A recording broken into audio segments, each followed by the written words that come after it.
Bismillahirrahmanirrahim. Assalamualaikum warahmatullahi wabarakatuh. Selamat sore Bu Ida. Dari kelompok 2 dari kelas A-3B akan menjelaskan mengenai CV dan firma. Sebelumnya, izinkan kami untuk perkenalan diri. Saya Aulia Bas, selaku ketua kelompok 2, dan di sini saya tidak sendirian, saya bersama teman-teman saya yaitu Anubina Nasrun, Sabrina Nur Cahyani, Raden Rora Aulia, Renaldi Bagus. Untuk presentasi pertama akan dimulai dari Nurbina Nasrun. Untuk Nurbina dipersilakan.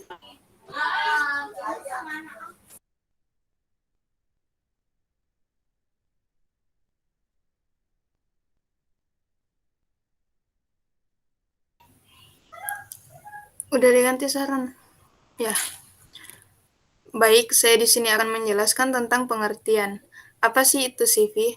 CV adalah singkatan dari Commanditer Fellowship yang merupakan suatu badan usaha persekutuan yang dibentuk oleh seorang atau lebih yang mempercayakan dana atau barang asetnya pada seorang atau lebih yang menjalankan suatu perusahaan yang berperan sebagai seorang pemimpin untuk meraih tujuan secara bersama-sama.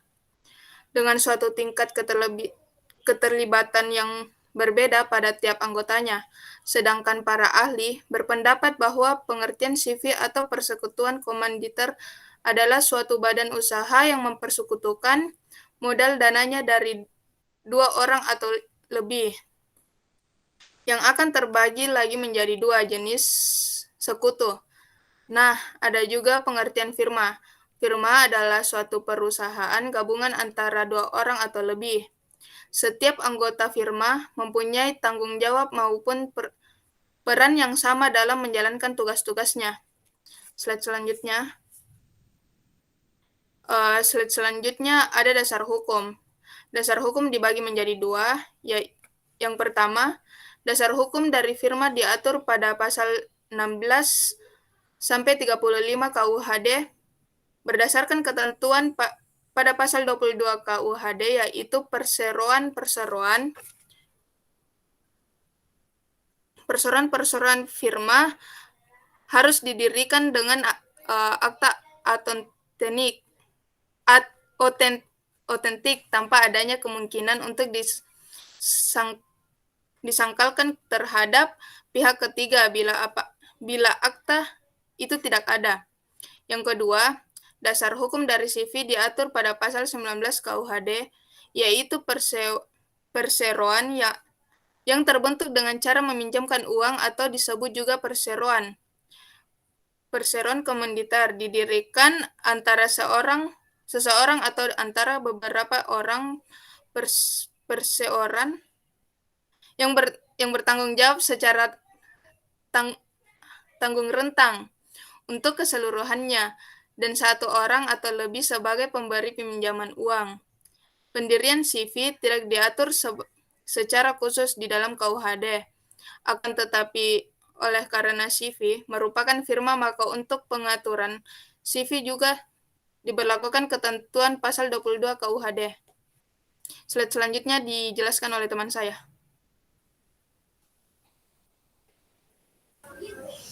Baik, untuk selanjutnya, dasar hukum pendirian CV dan firma dan persekutuan perdata adalah berdasarkan KUHD dan KUH Perdata berdasarkan pasal 23, 23 KUHD. Pendaftaran pendirian CV, firma, dan persekutuan perdata dilakukan di kepaniteraan pengadilan negeri.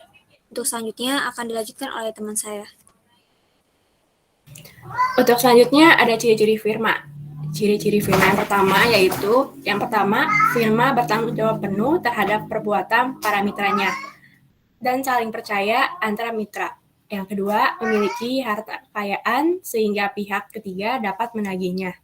Yang ketiga, tidak berbentuk badan hukum atau berbentuk badan hukum lainnya. Yang keempat, tidak perlu diberi kuasa khusus untuk setiap mitranya dalam perbuatan.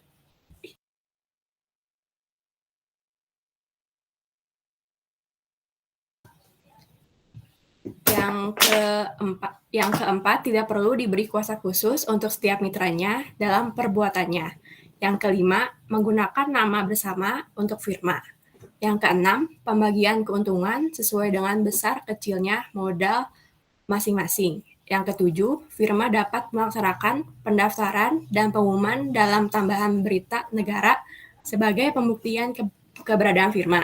Yang kedelapan, firma dapat bubar dan dapat juga berjalan terus dengan salah satu cara di bawah ini, yaitu yang pertama, firma lama bubar mengganti firma baru, dan kewajiban ke pihak ketiga bukan tanggung jawab firma baru. Yang kedua, firma lama dapat mengganti mitra baru, dan kewajiban ke pihak ketiga tetap tanggung jawab firma lama.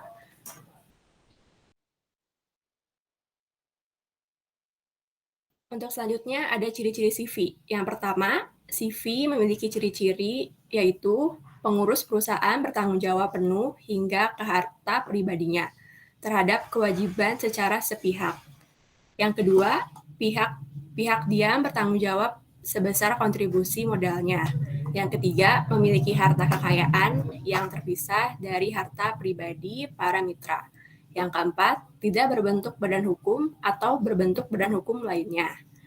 Yang kelima, jika modal perusahaan besar, ada kemungkinan dibagi menjadi saham-saham atas nama dan saham atas tunjuk, dan saham-saham tersebut dapat beberapa.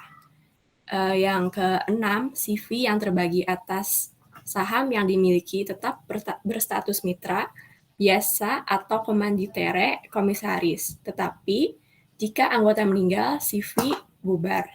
Yang terakhir, CV tidak wajib melaksanakan pendaftaran dalam tambahan berita negara. Untuk selanjutnya akan dilanjutkan oleh teman saya. Persekutuan dalam CV dan firma. Dalam CV terdapat beberapa sekutu yang secara penuh bertanggung jawab atas sekutu lainnya.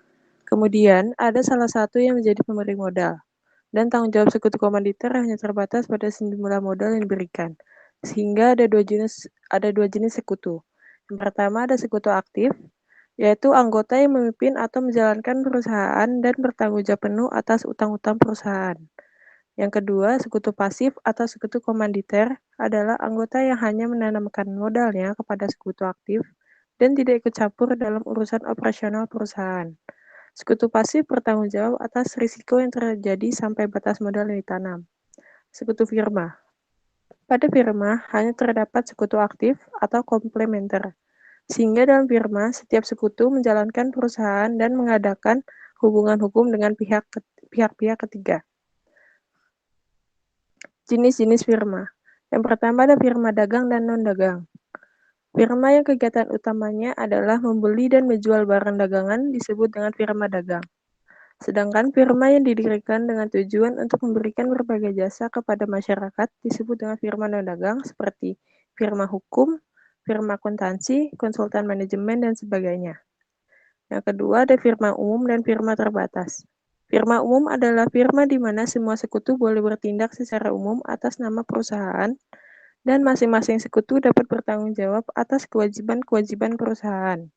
Sekutu yang demikian disebut dengan sekutu umum atau general partner. Sedangkan firma terbatas adalah suatu firma di mana kegiatan dan tanggung jawab anggota tertentu dibatasi pada hal-hal tertentu saja. Sekutu yang demikian disebut dengan sekutu terbatas atau limited partner. Selanjutnya akan dilanjutkan oleh teman saya.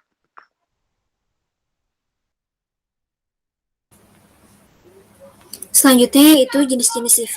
Yang pertama, persekutuan komanditer murni. Bentuk ini merupakan persekutuan komanditer yang pertama. Dalam persekutuan ini hanya terdapat satu sekutu komplementer, sedangkan yang lainnya adalah sekutu komanditer. Yang kedua, persekutuan komanditer campuran. Bentuk ini umumnya berasal dari bentuk firma, bila firma membutuhkan tambahan modal. Sekutu firma menjadi sekutu komplementer, sedangkan sekutu lain atau sekutu tambahan di sekutu komanditer. Yang ketiga, saham.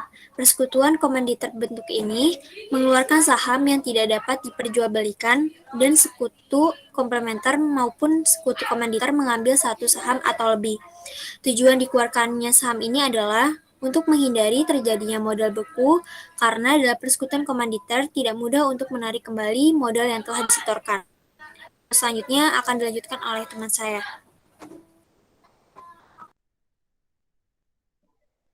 Tata cara pembubaran CV dan firma.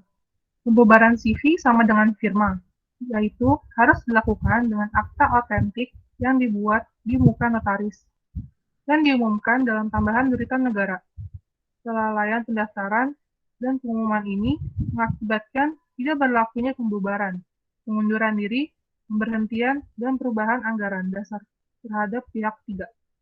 Menurut pasal 31 KUHD, cara pembubaran firma maupun CV adalah 1.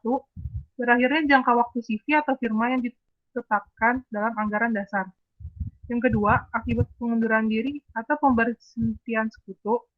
Yang ketiga, akibat perubahan anggaran dasar. Dan yang keempat, khusus untuk CV, jika ingin menghapus NPWP perusahaannya, maka harus mendaftarkan perubahan CV terlebih dulu. Selanjutnya ada pembagian keuntungan dan kerugian firma. Menurut pasal 1633 KUH Perdata, cara membagi keuntungan dan kerugian itu sebaiknya diatur dalam perjanjian dalam mendirikan persekutuan perdata. Dengan tidak boleh hanya memberikan seluruh keuntungannya kepada seorang sekutu saja, karena akan melanggar prinsip mengejar kemanfaatan bersama. Berikut ini batasan pembagian keuntungan dan kerugiannya. Yang pertama, tidak diperbolehkan memberikan seluruh keuntungan pada seorang sekutu saja.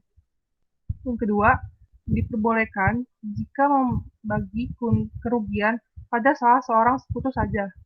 Yang ketiga, penetapan pembagian keuntungan oleh pihak ketiga tidak diperbolehkan. Namun, dalam pembagian kerugian dapat dibebankan seluruh kerugiannya pada seorang sekutu, sesuai dalam Pasal 1635 ayat 2 KUH Perdata. Jika dalam perjanjian tidak diatur dengan cara pembagian keuntungan dan kerugian, maka berlakulah Pasal 1633 ayat 1 KUH Perdata mengenai asas keseimbangan pemasukan. Selanjutnya akan dilanjutkan oleh teman saya. Pembagian keuntungan dan kerugian CV. Pembagian keuntungan dalam CV dibagi berdasarkan persentase modal yang disetorkan kecuali telah diperjanjikan sebelumnya berdasarkan pasal 1633, 1635 KUHP Perdata. Sedangkan pembagian kerugian berbeda antara sekutu komanditer dengan sekutu komplementer. Sekutu komanditer hanya bertanggung jawab sebesar persentase modal yang disetor, sedangkan bagi sekutu komplementer bertanggung jawab pribadi untuk keseluruhan. Ada di pasal 18 KUHD JO, pasal 1131 JO, pasal 1132 BW. Contoh CV dan firma. Contoh firma. Firma Pangudi Luhur, firma Sumber Rejeki, firma Multi Marketing, firma Indo Eternity, firma Bangun Jaya. Contoh CV ada CV Canfil Group, Advertising Lampung, CV Herjaya Utama, CV Taruna Jaya Mandiri, CV Global Energy System atau GES, dan ada juga CV Purnama Jaya Persada. Sekian presentasi dari kelompok kami. Terima kasih.